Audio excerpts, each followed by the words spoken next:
I'm Dan Ackerman, Senior Editor at CNET.com, and we are here taking a look at Dell's Inspiron Mini 9. This is one we've been waiting for a while. We've known that Dell's been working on a netbook. Those are those small, low-power, low-cost laptops meant for surfing the web, emailing, not much more than that. Made popular by systems like the Asus EPC. Well, now Dell has their own. It's called the Inspiron Mini 9, and it's going to look and feel very familiar for anyone who's a netbook fan.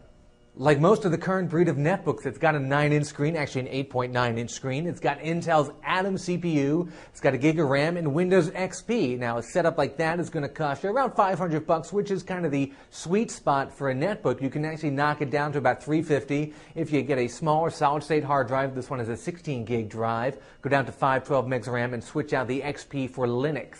It's got a fairly standard set of connections for a netbook. You get 3 USB ports, you get a VGA out, you get headphone and mic jacks, and you get an SD card slot, which is important if you want to put in a big SD card and maybe get a little more hard drive space out of it. The biggest challenge for any netbook is the keyboard. How do you squeeze the maximum amount of usability into a very tiny space? What Dell has done here is actually a pretty smart compromise. What they did was they made the letter keys actually fairly large, larger than on the 9-inch EPC, but some of the other keys like the tab key and the caps lock key really get squeezed down into little slivers.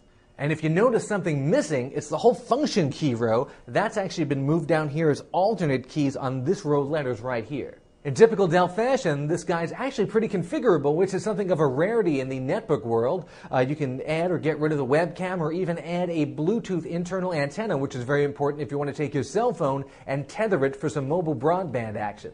I'm Dan Ackerman, and that's the Dell Inspiron Mini 9.